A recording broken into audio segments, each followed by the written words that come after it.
Try to Remember by Helen Giuliani. Have you ever had this experience?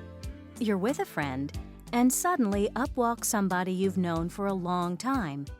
You want to introduce this person to your friend. However, just as you say, "Nancy, I'd like you to meet," your mind goes blank, and you can't remember the person's name. It's embarrassing, and maybe a little worrisome. I wouldn't be too concerned, though, for it's also very common.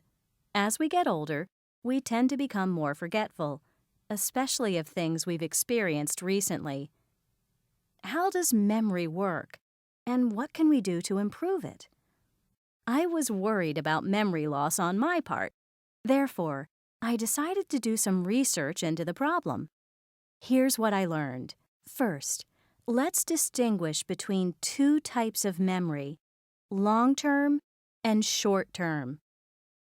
Long-term memory refers to things that we experienced a considerable time ago and that form the core of our knowledge of ourselves. Short-term memory can be called working memory, the type we use in everyday activity. It is involved in processing such things as phone numbers, names of new people we meet, and email addresses. As we grow older, our long-term memory holds up remarkably well. Thus, we are able to remember the vacation we took at the age of 10 to Everglades National Park and the alligators we saw there. Meanwhile, things have been happening to our short-term memory. It, in contrast, doesn't hold up as well as our long-term memory does. Because of this, we may have difficulty remembering people's names right after we meet them, or remembering someone's phone number we've heard only twice. Memory problems are generally short-term memory problems.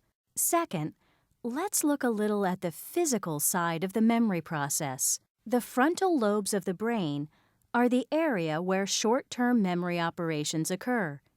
As we age, these lobes tend to lose mass, as much as 5 to 10% per decade. However, there are things we can do to slow memory decline. Maintaining a steady supply of glucose can lessen the problem of shrinking lobes. Consequently, elderly people would do well to eat several small meals each day rather than 2 or 3 big ones. There is evidence, moreover, that staying mentally active can help prevent memory deterioration. Another interesting aspect of memory involves the many materials on the market designed to help us remember things better. Do they work? Well, yes and no. All memory courses, books, audio tapes, or whatever, depend on the creation of a peg or mental picture on which to hang something we want to recollect. Suppose, for example, that you have difficulty, as most of us do, remembering names. Let's say, for instance, that you're at a party and are introduced to a man named Terry Bear. You look at him. He has long, thick hair, rather like that of a bear. Bear equals bear. Furthermore, the first syllable of Terry rhymes with bear, tear, and bear.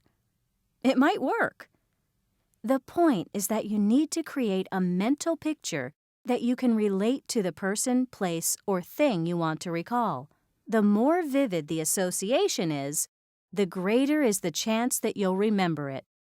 There is one particularly important point in all this. Memory improvement takes work.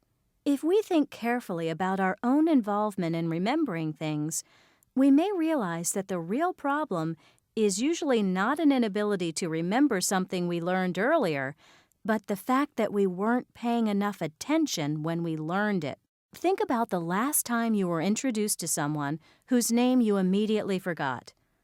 Were you really paying attention to the person's name, or were you instead focusing on yourself and the impression you might be making? Memory courses can work, of course, but they depend on techniques that we can create and perform for ourselves.